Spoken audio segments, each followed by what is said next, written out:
renforce ta confiance en toi? Bonjour chers auditeurs. Bonjour Camille. Je suis heureux d'être ici avec toi. Bonjour Julien, bonjour à tous de ma part, je suis très contente. Avant de commencer, on se présente rapidement, d'accord? Avec plaisir. Je suis Camille, je travaille dans une école de langue à Lyon et j'aide les gens à apprendre le français. Super. Moi c'est Julien, je viens de Marseille et j'adore les podcasts, le café et les bonnes discussions. Nous voulons parler simplement ici pour que vous puissiez pratiquer le français. Exactement. Aujourd'hui nous parlons de la confiance en soi. C'est un sujet important, je trouve. Tout à fait. Pourquoi avons-nous choisi ce thème? Beaucoup d'apprenants luttent contre l'incertitude. Nouvelle langue, nouveau pays, nouveau quotidien. C'est vrai. Et pas seulement les apprenants. Chaque personne doute parfois. Nous voulons montrer que le doute est normal et comment renforcer la confiance. Peut-être que notre expérience aidera les auditeurs. Exact. Et nous voulons vous motiver à faire de petits pas. Camille, quand as-tu pensé pour la dernière fois à ta confiance? Hier, pour être honnête, je devais commencer un nouveau cours et j'étais nerveuse. Intéressant. Pour moi, c'était la semaine dernière, avant une présentation. Tu vois, même nous doutons. Oui, et c'est exactement pour ça que nous en parlons aujourd'hui. Julien, peut-être expliquons-nous d'abord ce que signifie la confiance en soi. Bonne idée. Pour moi, c'est se connaître et s'accepter. Je suis d'accord. Avoir confiance, ce n'est pas être parfait, mais être gentil avec soi-même. Oh oui. Nous allons explorer cela ensemble aujourd'hui. Et nous donnerons des conseils pour pratiquer cela pas à pas.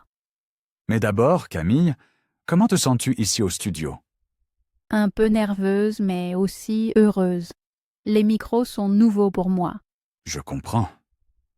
Les lumières me donnent de l'énergie.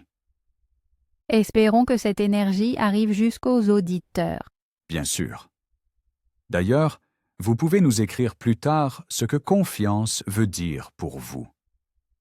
Nous attendons vos idées et vos histoires avec joie. D'accord. Entrons plus profondément. Es-tu prête? Oui.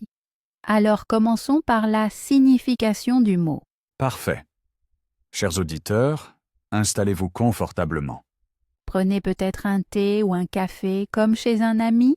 Exact. Détendez-vous. Notre conversation doit rester amicale et légère.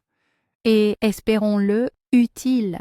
Alors, pourquoi la confiance est-elle si importante aujourd'hui, Camille?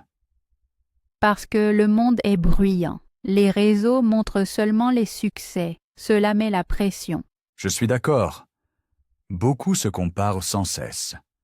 La confiance aide à rester calme et à suivre son propre chemin. Elle protège d'une trop grande autocritique. Et elle rend courageux pour essayer du nouveau comme une langue étrangère. Très bon exemple. Merci. Je vois chaque jour les apprenants grandir quand leur courage grandit. Alors montrons aux auditeurs que nous faisons aussi de petits pas. Avec plaisir. Mais d'abord, une question pour toi, Julien. Vas-y. Que signifie la confiance pour toi en une phrase?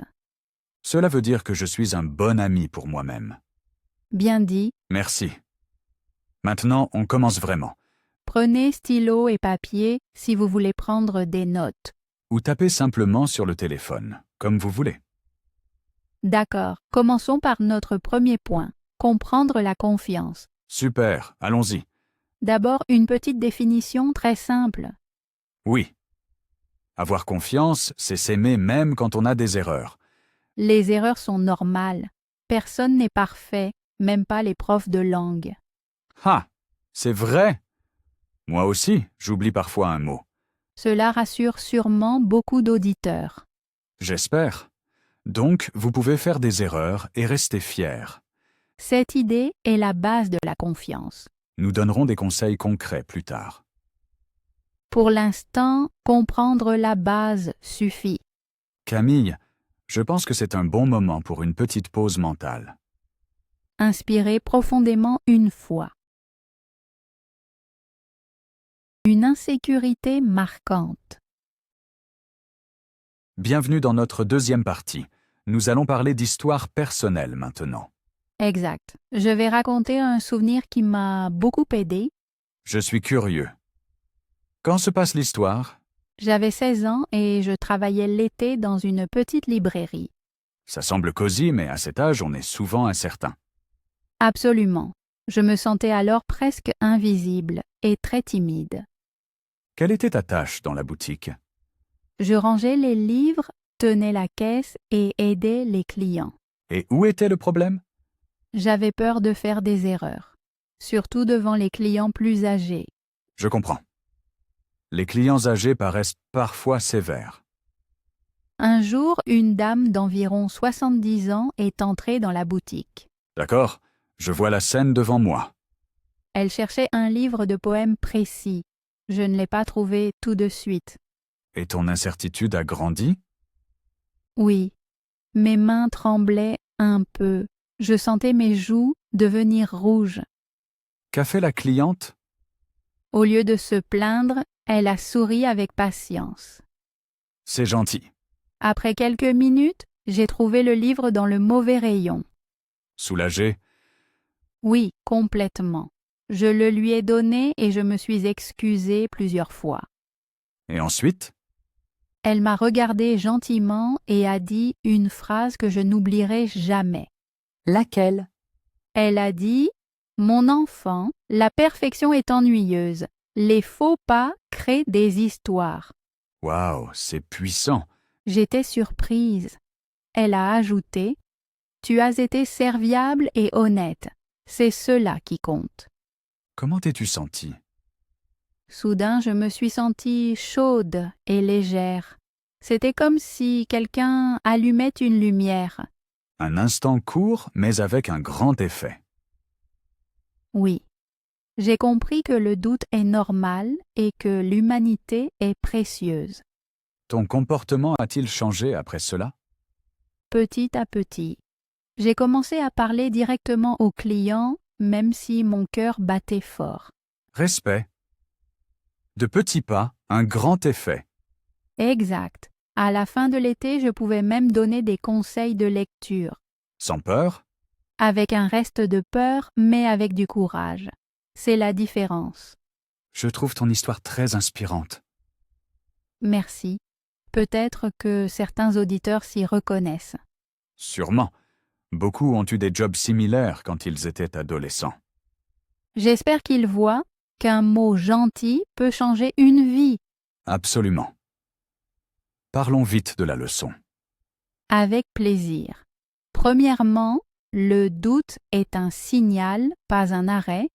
Deuxièmement, les personnes âgées ou les mentors peuvent être des miroirs précieux. Troisièmement, la perfection n'est pas nécessaire pour être utile. Quatrièmement, le courage grandit quand on agit malgré la peur. Exact. Cette cliente a été pour moi comme un coach. L'as-tu revu plus tard? Non, juste cette fois, mais sa phrase m'accompagne encore aujourd'hui. Elle accompagne maintenant aussi nos auditeurs. J'espère. Peut-être que quelqu'un nous écrira une histoire similaire. Ce serait super. Les histoires relient les gens. Julien, as-tu aussi vécu un moment clé comme ça? Oui, mais j'en parlerai dans un chapitre plus tard. J'ai déjà hâte. Moi aussi. Pour l'instant, retenons ceci. Le doute peut être un professeur. Et la gentillesse peut ouvrir des portes. Je veux souligner cela. Julien, j'ai appris alors à ne pas cacher mes erreurs. Un pas très important. Oui, si j'oublie un mot en classe aujourd'hui, je dis simplement « un instant, je vérifie ». Comme ça, tu restes authentique.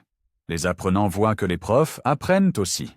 Exact. Cela enlève la pression pour eux et pour moi. C'est beau. Je crois que ton histoire de librairie le montre parfaitement. Merci. C'était petit alors, mais cela a beaucoup changé ma façon de penser. Peut-être que nos auditeurs entendent ce chapitre et pensent « Moi aussi, je peux ». Ce serait merveilleux. Veux-tu ajouter quelque chose? Juste une chose, observez qui vous encourage. Ces personnes valent de l'or. Je suis totalement d'accord avec toi. Bien, alors nous concluons mon histoire pour l'instant. Parfait. Dans le prochain chapitre, nous verrons comment regarder le doute autrement. J'ai hâte. Moi aussi. Restez avec nous, chers auditeurs. À tout de suite. Voir les ombres autrement. Bienvenue de nouveau, chers amis.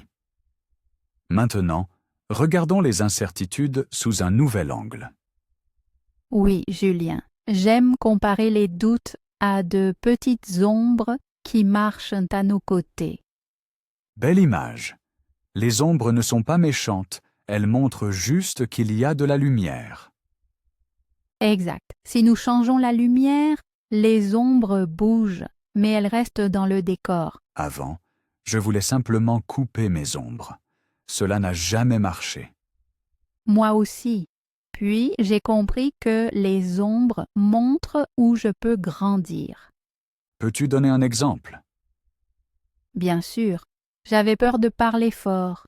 L'ombre disait « Entraîne ta voix ». Et as-tu pratiqué?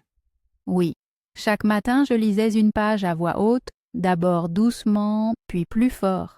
Génial. L'ombre est devenue plus petite? Pas partie, mais plus petite, elle me rappelle juste de continuer l'entraînement. J'aime l'idée que le doute soit un coach, pas un ennemi. Nos auditeurs peuvent peut-être adopter ce regard. Faisons un petit exercice. Pensez à une incertitude actuelle. Imaginez-la comme une ombre. Est-elle grande, petite, sans couleur? Demandez-vous, que veut me montrer cette ombre? Quelles compétences manquent encore? Exactement. Au lieu de lutter, observez et apprenez. Chez moi, l'ombre était souvent ma peur des langues étrangères. Ironique, non? Très ironique, car tu animes maintenant un podcast pour apprenants. À l'école, je pensais que chaque faute était honteuse. Et maintenant, Aujourd'hui, je vois les fautes comme des couleurs dans un tableau. Sans elles, tout serait gris. c'est une belle image, Julien. Merci. Le changement a commencé quand j'étais étudiant d'échange en Espagne. Je devais parler, même mal. Ça semble stressant et très formateur à la fois. Oui. Le 3e jour, tous ont ri. J'ai dit « polo » au lieu de « polo ». J'ai ri aussi. L'ombre a rétréci tout de suite.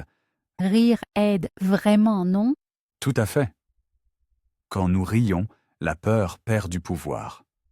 Nos auditeurs doivent essayer. Rire des petites fautes désarme le doute. Écrivez-nous peut-être votre erreur d'apprentissage la plus drôle. Nous lirons avec plaisir. Bonne idée. Ainsi, l'ombre devient une BD, pas un monstre. Récapitulons. Premièrement, le doute est une ombre, pas l'ennemi. Deuxièmement, regarde l'ombre et demande-toi ce qu'elle veut montrer. Troisièmement, agis par petits pas. L'ombre deviendra plus petite. Quatrièmement, souris ou ris quand quelque chose tourne mal. Cinquièmement, partage tes histoires. Le groupe rend courageux. Julien, je vois comme je parle plus facilement du doute maintenant. Oui, la simple discussion adoucit déjà les ombres. Nos auditeurs peuvent peut-être parler de leurs ombres avec des amis. Ou avec des professeurs, des mentors, toute personne de confiance. Exact. Il est important de ne pas rester seul dans le noir. Je dirais que nous avons bien éclairé le concept des ombres. Oui. Passons-nous au prochain chapitre? Bientôt. Donnons encore un mini-devoir à nos auditeurs. Oh, bonne idée. Que proposes-tu? Écrivez ce soir 3 phrases. Mon ombre s'appelle « Elle me montre »,« Je ferai demain ». Simple et efficace. Vous n'êtes pas obligé de le montrer. Mais si vous voulez partager, nous serons ravis. Julien, je trouve que c'était un chapitre complet. Je pense pareil. Les ombres ont maintenant nom et forme. Parfait. Nous quittons donc cette partie. Restez avec nous. La prochaine section donnera des pas pratiques pour renforcer la confiance. Je me réjouis déjà des conseils. À tout de suite, chers amis. À tout de suite. Ah, j'allais oublier. Observez consciemment aujourd'hui quand une ombre apparaît. Notez l'heure et la situation. Vous verrez des modèles. Exact. Les modèles aident à planifier le prochain pas. Je le fais encore, surtout avant de grands projets. Et est-ce que cela t'apporte de la clarté? Oui, je vois que la peur est souvent plus forte le matin, alors je prévois des pauses. Intéressant. Ces détails font la différence. Peut-être que nos auditeurs découvriront des moments ou lieux où les ombres crient plus fort. Alors vous pourrez allumer la lumière, écouter de la musique ou marcher un peu. Voilà, nous avons assez de matière pour aujourd'hui. Absolument. À la prochaine partie. À bientôt. Étape pratique. Maintenant, passons au concret, chers amis. Nous partageons 5 étapes pour renforcer la confiance. Oui, ces idées sont simples et ne demandent pas beaucoup de moyens. Première étape, sors chaque jour un instant de ta zone de confort. Ça semble grand, mais c'est petit. Par exemple, dis bonjour le premier à ton voisin. Ou demande clairement un verre d'eau au café, même si tu es timide. Exact. Je dis à mes apprenants, dites chaque jour une phrase à un inconnu. Beaucoup rient, mais ça marche. Après une semaine, cela devient normal. Je me souviens de mon premier essai. J'attendais à l'arrêt de bus. Qu'as-tu dit? Juste. Belle journée, non?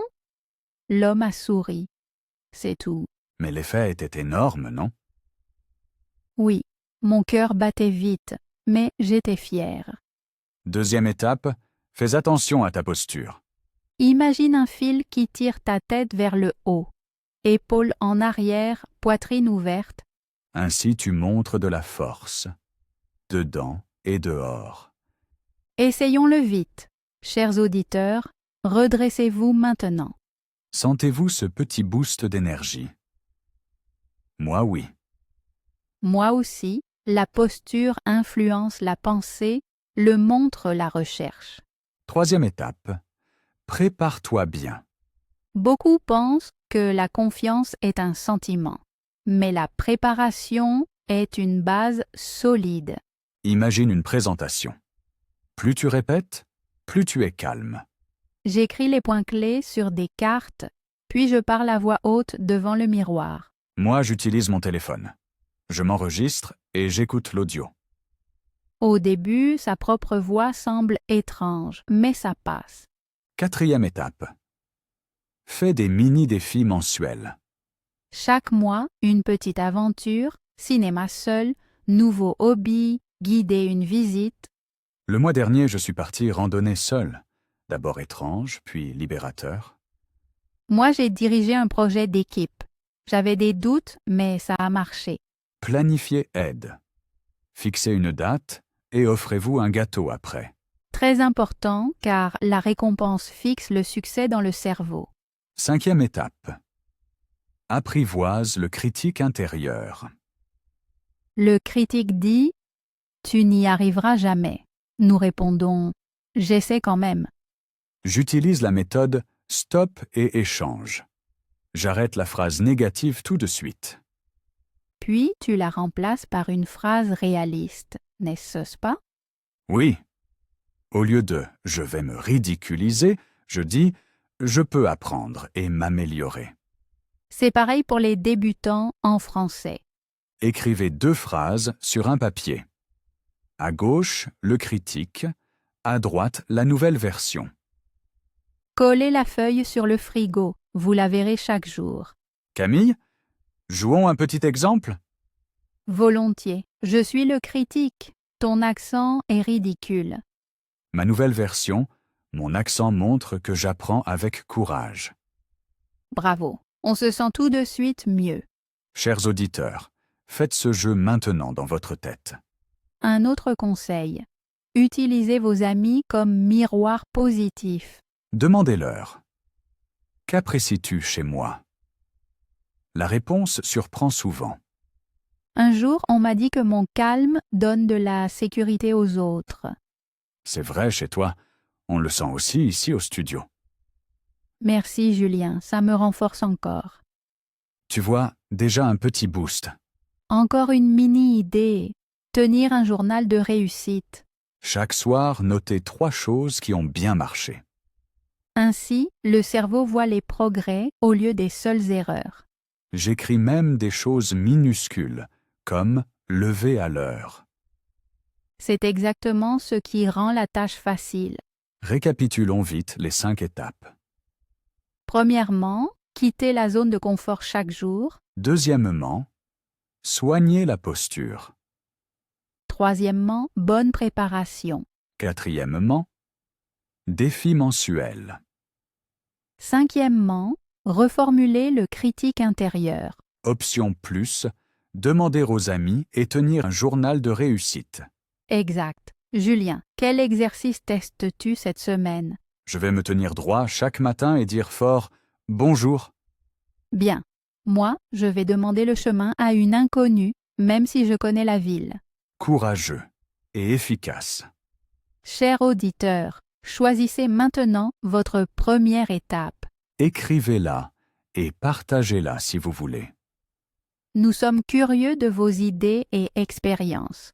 Camille, je trouve que ces étapes donnent une direction claire. Oui, elles sont assez petites pour ne pas écraser. Et assez grandes pour faire effet. Exact. Peut-être entendrons-nous bientôt des histoires de bus ou de cafés courageuses. Ce serait merveilleux. Chaque histoire en inspire une autre. Imaginez une chaîne de courage qui se crée. Belle image. Nous terminons ainsi les conseils pratiques. Dans le prochain chapitre, nous verrons comment la confiance grandit comme un muscle.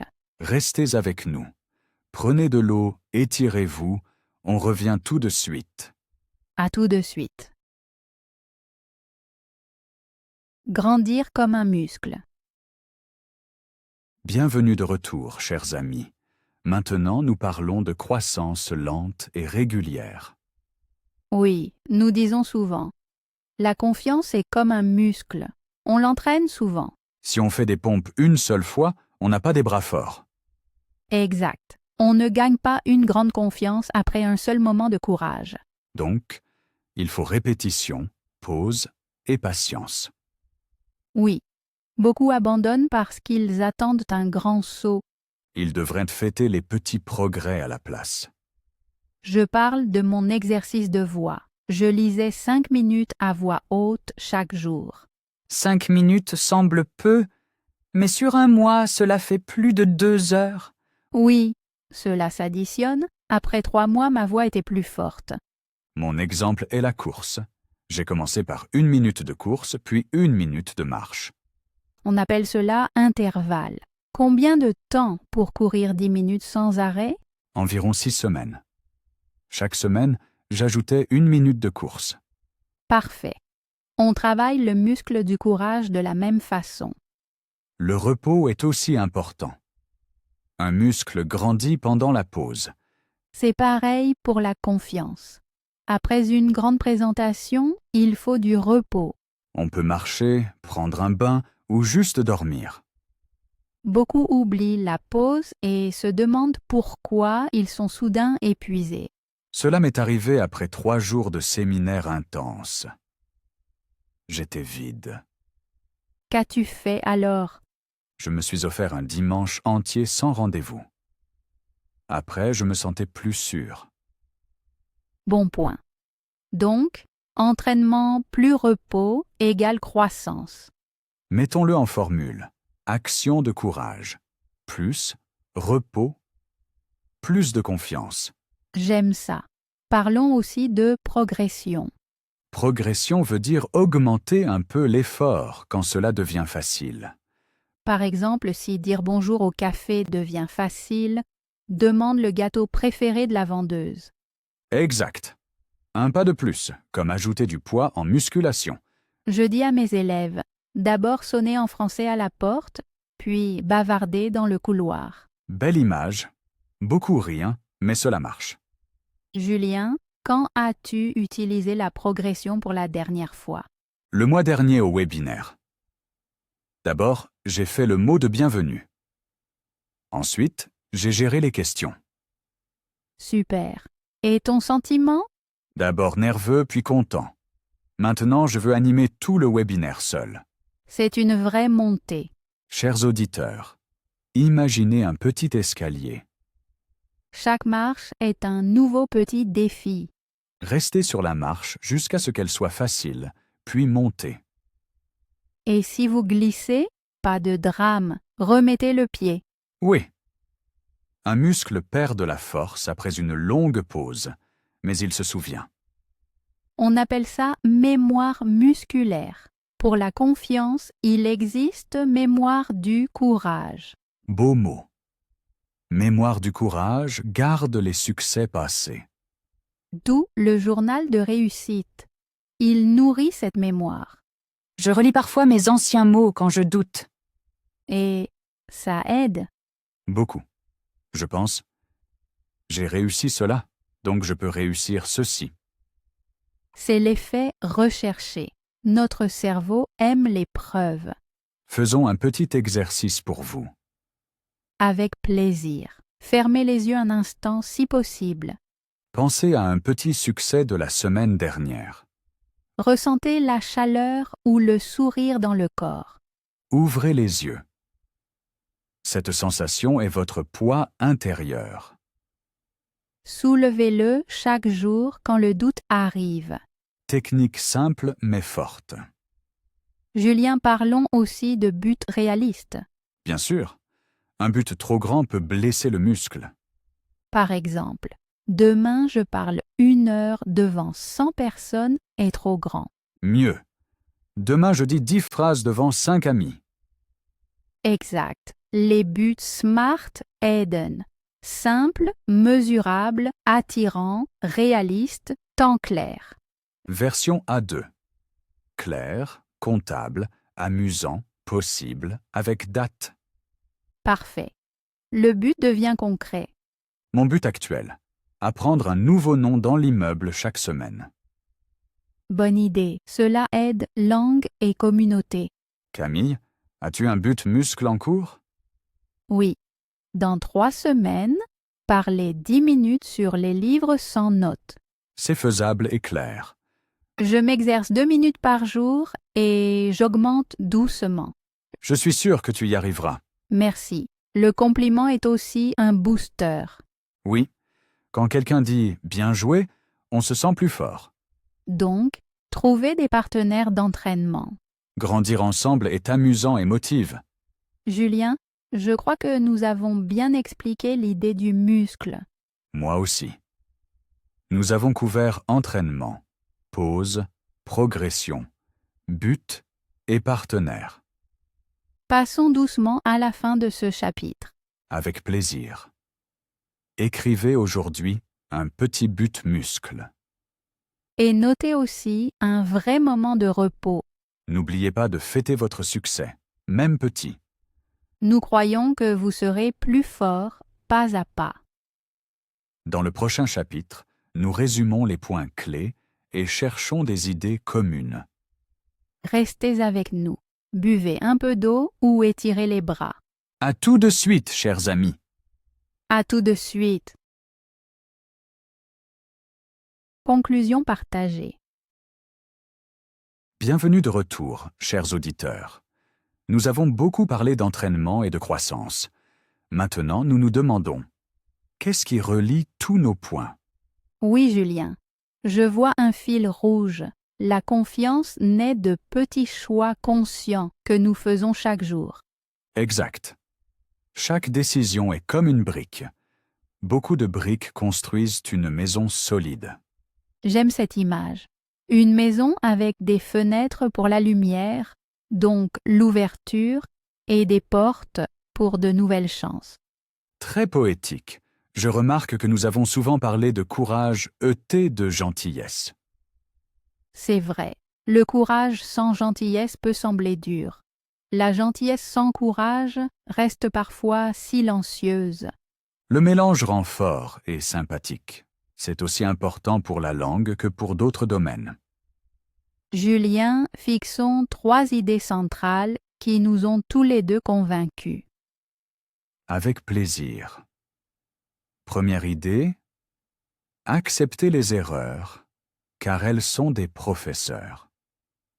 Deuxième idée, les petits pas réguliers valent plus que les grands pas rares.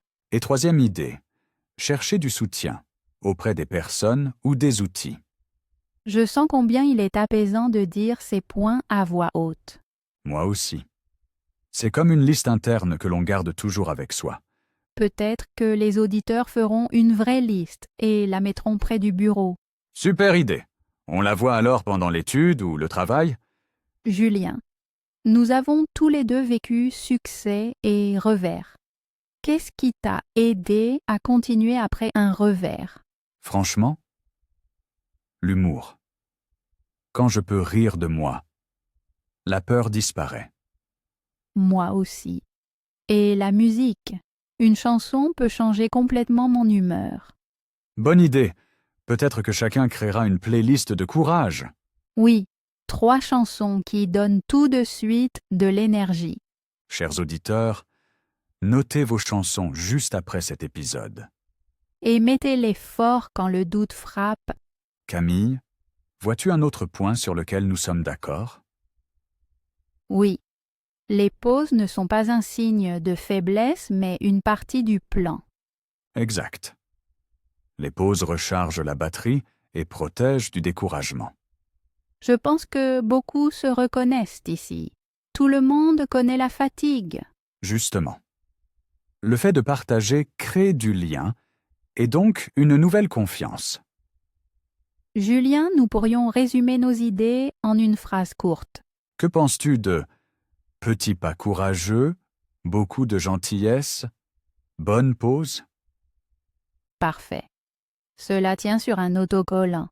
Nous l'imprimerons peut-être un jour. Haha, qui sait? Les apprenants de français le colleront alors sur leur cahier. Ce serait cool. Mais sérieusement, c'est vraiment l'essentiel.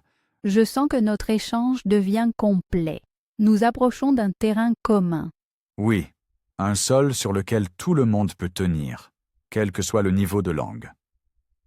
Ça me plaît. Un sol solide donne l'appui pour sauter plus haut. Bien dit.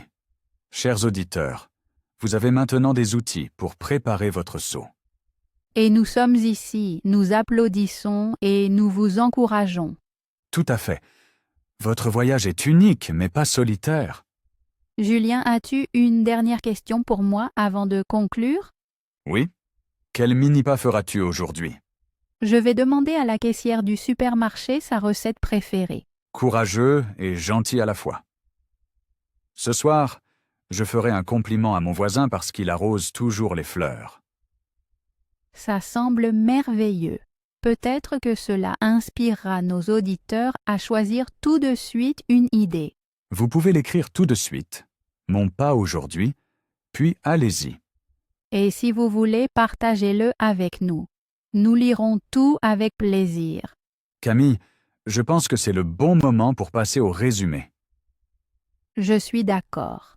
Nos 3 idées clés et nos pas du jour forment une bonne fin pour ce chapitre. Résumé court.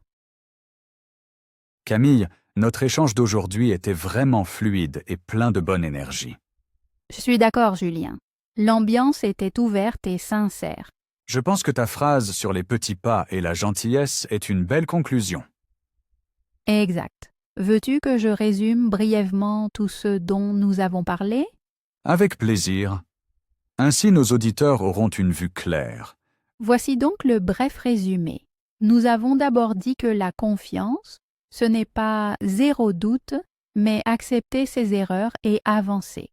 Puis j'ai raconté mon histoire de librairie qui a montré comment un mot gentil peut transformer l'incertitude. Nous avons vu les doutes comme des ombres qui donnent des indices. Ensuite, nous avons donné 5 étapes pratiques.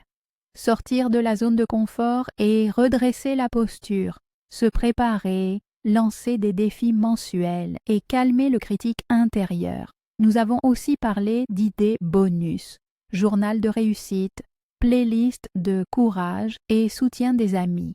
Puis, nous avons comparé la confiance à un muscle qui grandit avec exercice régulier et pause. Enfin, nous avons retenu 3 idées clés. Les erreurs enseignent, les petits pas sont puissants et accepter l'aide est malin. Chacun peut faire dès aujourd'hui un mini pas, comme lancer une conversation ou offrir un compliment. Voilà qui clôt le résumé. Résumé parfait, merci. Nos auditeurs ont maintenant une feuille de route claire. Avec plaisir, Julien. J'espère que ce panorama motive tout le monde à passer à l'action. Au revoir chaleureux. Alors, chers amis, nous arrivons à la fin de notre épisode d'aujourd'hui. Oui, c'était vraiment agréable, Julien. Je me sens légère et inspirée. Moi aussi. Ton expérience en librairie m'a touché et motivé. Merci. Tes exemples du muscle et des petits pas étaient très clairs. Je pense que nous nous sommes bien complétés. Cette discussion était pour moi un entraînement de gentillesse et de courage. J'ai surtout aimé que nous parlions d'humour et de pause. On l'oublie souvent. Absolument. J'espère que nos auditeurs retiennent ceci. Rire, pause, petits pas. Merci beaucoup d'avoir été là aujourd'hui, chères auditrices et chers auditeurs. Vos retours comptent beaucoup pour nous. Écrivez-nous quel mini-pas vous faites aujourd'hui. Ou partagez vos chansons courage.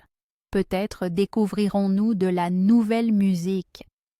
Nous lisons chaque message et aimons chaque histoire. Je veux aussi te remercier, Julien. Cette conversation m'a donné du courage. Merci à toi, Camille. C'est toujours un plaisir de parler avec toi. J'ai déjà hâte de notre prochaine rencontre. Moi aussi. Pour aujourd'hui, nous disons au revoir et vous souhaitons une journée courageuse. Prenez soin de vous, accordez-vous des pauses et restez gentils avec vous-même. Merci beaucoup de nous avoir écoutés. Heureux que vous fassiez partie de notre famille podcast. Nous serons ravis de vous retrouver la prochaine fois. À bientôt, portez-vous bien. Au revoir et beaucoup de succès pour votre prochain petit pas. Petit bonus. Oh, Camille, la lumière rouge clignote encore. Le micro est toujours allumé. Vraiment? Alors enregistrons un petit bonus pour nos auditeurs. Bonne idée. Peut-être un mini-exercice pour les 60 prochaines secondes. Oui. Chers auditeurs, regardez autour de vous. Choisissez un objet que vous aimez. Un stylo, une tasse, une photo, n'importe quoi. Dites à voix haute 3 raisons pour lesquelles vous aimez cet objet. Simple, honnête, fort. Par exemple, j'aime cette tasse parce qu'elle est bleue, garde la chaleur et me rappelle les vacances. Exact. Cet exercice renforce la pensée positive et une voix claire. Et il dure moins d'1 minute. Action immédiate. Quand vous avez fini, voyez si vous vous sentez un peu plus frais. Je le fais maintenant avec mon stylo. Prête? Vas-y. J'aime ce stylo parce qu'il glisse bien, tient bien en main et écrit en bleu. Très bien. Ta voix semble déjà plus forte. Merci. Et toi, tu prends quoi? Mon petit sablier. Je l'aime parce qu'il apaise, scintille joliment et dure exactement 1 minute. Génial. Je sens tout de suite une ambiance amicale. Vous pouvez faire cet exercice partout, bureau, cuisine, parc. Et vous entraînez langue, posture et gratitude. Peut-être deviendra-t-il un rituel avant une discussion importante. Ou avant d'apprendre le français, 3 phrases à voix haute, puis le vocabulaire. Je vais tester ça demain en classe. Dis-nous ensuite comment c'était. Je le ferai. Julien, avons-nous un dernier conseil rapide? Oui, souriez, même si personne ne regarde. Cela envoie des signaux positifs au cerveau. C'est vrai. Un petit sourire détend les muscles du visage et de la tête. Essayez maintenant, chers auditeurs. Levez les coins des lèvres. Et tenez. 3, 2, 1. C'est fini. Comment vous sentez-vous? Je me sens tout de suite plus chaud. Moi aussi. La confiance peut commencer aussi simplement. D'accord, c'était notre bonus. Maintenant, on éteint vraiment le micro. Merci d'être resté jusqu'au bout. Vous êtes les meilleurs. À bientôt. Au revoir et restez courageux. Tour de feedback. Bonjour encore, chers auditeurs. Nous avons encore une petite demande. Oui, nous collectons des questions et des idées pour de futurs échanges. Si vous avez eu une question pendant cet épisode, écrivez-nous. Par exemple, où trouvez-vous du courage? Quel petit pas fonctionne le mieux? Ou décrivez un moment où vous avez osé malgré la peur. Vos expériences peuvent donner du courage aux autres. Nous lirons peut-être quelques questions dans un prochain épisode. Cela motive tout le monde à continuer d'apprendre et de rester motivé. Vous pouvez aussi dire quel exercice de l'épisode vous avez déjà testé. Peut-être aussi quelle chanson est tout en haut de votre playlist Courage. J'adore les nouveaux conseils musique. Ça apporte une énergie fraîche. Nous attendons donc vos messages avec impatience. Merci d'être membre de notre petite communauté. Maintenant, nous vous disons vraiment au revoir. Prenez soin de vous. Restez curieux, gentils et courageux. Au revoir à tous. À bientôt à l'écoute.